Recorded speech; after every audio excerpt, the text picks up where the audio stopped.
Pathikrit, your understanding, how do you assess the situation, especially after when the result came, and then we saw that all disgrunting voices of the opposition parties, they were saying that they are going to lodge a protest. But somehow what happened within, let's say, last 10 or 12 days, they all fell in line, especially seeing the attitude of the military, or what? Yeah, of course, the attitude of military and the support of military played a very critical role, and I think the opposition parties will now enjoy the moment. Why? The reason is that for a long period of time, Imran Khan was this flamboyant Casanova. That image made him win the election, but now it comes down to the brass tacks of statecraft, which is not his domain. So there are major challenges right now in front of him, and the opposition will enjoy the caricature that he will make out of it. For example, number one challenge for him will be the macroeconomic stability of Pakistan.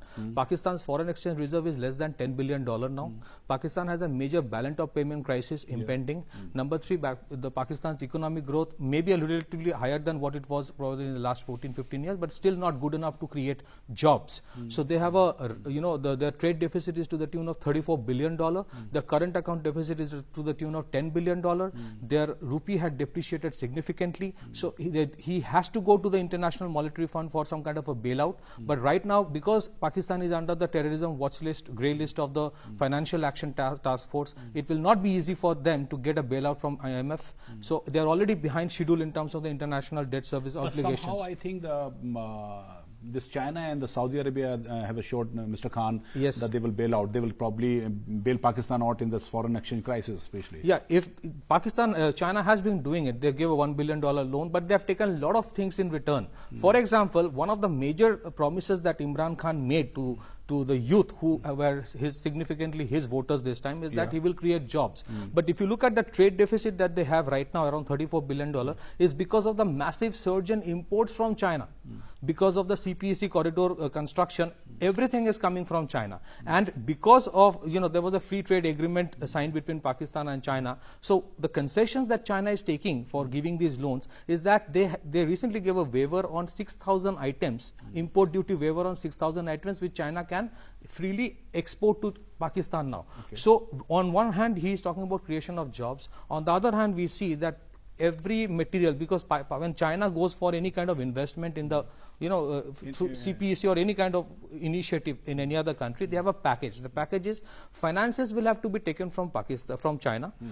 The construction EPC contract, the construction contract has to go to a Chinese company.